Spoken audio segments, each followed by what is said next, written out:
Halo guys, welcome back to my channel. Jadi di video kali ini aku akan berbagi aplikasi yang wajib diinstal di laptop. Sebelum aku mulai video ini, kalian jangan lupa like video ini jika kalian menyukai video ini, dan jangan lupa share video ini ke semua orang jika kalian merasa video ini bermanfaat, dan jangan lupa subscribe channel ini agar kalian tidak ketinggalan video-video terbaru dari channel ini. Oke, langsung saja kita mulai. Nah, jadi di sini misalnya kalian punya laptop baru habis beli laptop nih, atau baru selesai install ulang laptop. Nah, di sini ada beberapa aplikasi atau software yang wajib ada di laptop kalian. Kita lihat satu-satu. Satu, ada web browser atau penjelajah web. Penjelajah web, peramban web, atau penelusur web adalah perangkat lunak yang berfungsi untuk menerima dan menyajikan sumber informasi dari internet. Browser adalah salah satu jenis perangkat lunak atau software yang umumnya digunakan untuk membuka halaman di situs internet. Jadi sederhananya, web browser ini berguna untuk kebutuhan online kalian. Seperti kalian lihat, untuk browser ada beberapa jenis aplikasi. Ada Opera Browser, ada Chrome, Mozilla Firefox, dan lain-lain. Jadi untuk penggunaan dan pemilihan aplikasi browser, saran aku sesuaikan saja dengan spesifikasi laptop kalian. Nah, di sini aku pakai browser Opera Browser ya, yang warna merah itu, karena menurut aku lebih ringan dan kelebihannya pun sangat banyak ya. 2. Microsoft Office. Microsoft Office adalah perangkat lunak paket aplikasi perkantoran buatan Microsoft. Beberapa aplikasi di dalam Microsoft Office yang terkenal adalah Excel, Word, dan PowerPoint.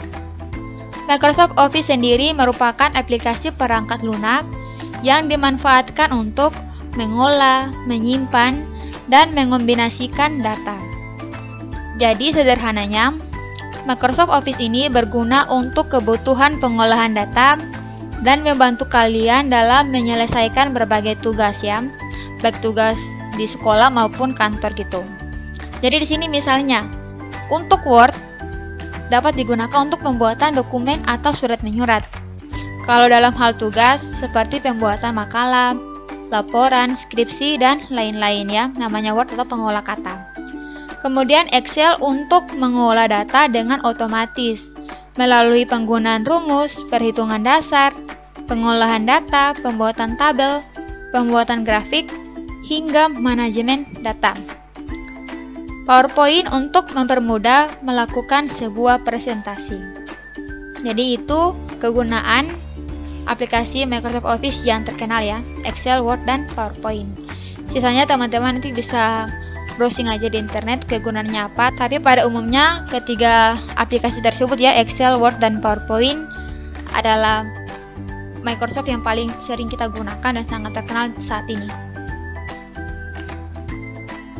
3. Aplikasi pengarsipan dan kompresi. Aplikasi pengarsipan dan kompresi adalah sebuah perangkat lunak server pengarsipan dan kompresi yang dapat mengarsipkan berkas-berkas menjadi format RAR atau ZIP. Selain itu, dapat digunakan untuk mengompres atau mengecilkan ukuran file menjadi sebuah arsip, serta berguna sebagai aplikasi kompresi untuk pendukung dalam membuka atau menjalankan file RAR atau ZIP. Aplikasi ini juga kompatibel dengan hampir semua operasi sistem yang digunakan, dan pastinya gratis ya. 4. Media Player.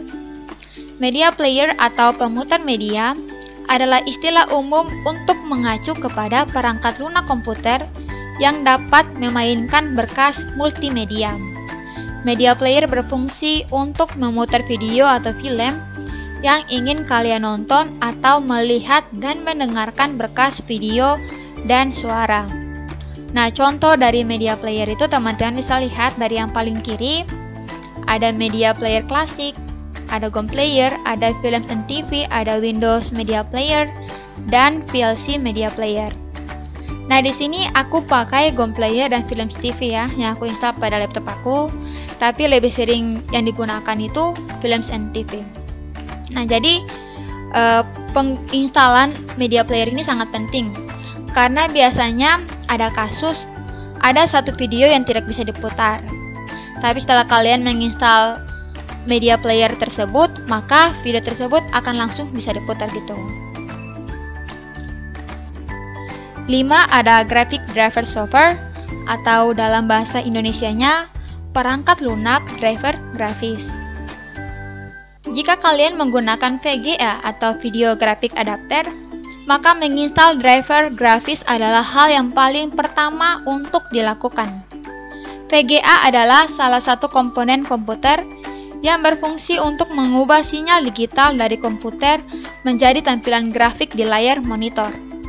Dengan kata lain, VGA berguna untuk menerjemahkan output atau keluaran komputer ke tampilan monitor. Jadi di sini VGA sering disebut juga sebagai kartu VGA atau kartu grafis. Nah, agar kartu grafis bisa bekerja, diperlukan driver untuk menjalankannya. Di sini kita buat contoh ilustrasi sederhananya agar teman-teman mudah mengerti. Misalnya, ada seorang supir dan sebuah bus. Nah, supir itulah yang disebut dengan driver grafis. Agar kartu grafis bisa bekerja dengan baik, maka driver untuk menjalankannya harus dalam keadaan baik pula. Dalam artian harus selalu up to date. Coba bayangkan, kalau sebuah bus dengan supir yang gila, pasti akan terjadi kecelakaan. Inilah yang akan dialami grafik pada komputer kita juga.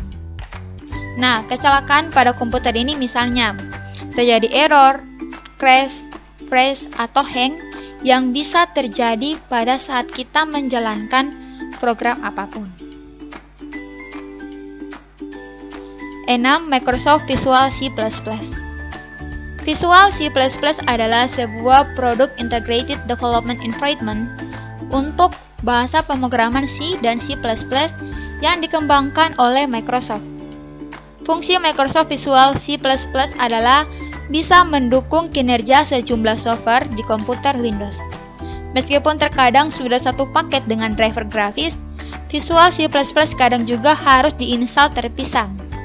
Karena ada satu waktu di mana kita butuh versi 2008 dan ada satu waktu di mana kita butuh versi 2012. Nanti teman-teman bisa buka di control panel di program and features, teman-teman bisa lihat aplikasi yang terinstall pada laptop teman-teman. Nah, di situ terlihat kenapa ada banyak sekali Microsoft Visual C++ pada laptop kita. Untuk alasan kenapa banyak Microsoft Visual C++ redistributable yang terpasang, hal tersebut dikarenakan setiap kita memasang atau menginstal sebuah program atau aplikasi baru, program atau aplikasi tersebut biasanya membutuhkan Microsoft Visual C++ redistributable yang spesifik agar dapat berjalan. Jadi saran aku jangan sembarangan menghapus Microsoft Visual C++ karena bisa menyebabkan program tidak berjalan dengan benar dan dalam beberapa kasus dapat menyebabkan masalah di instalasi Windows kalian. 7. Neat Framework.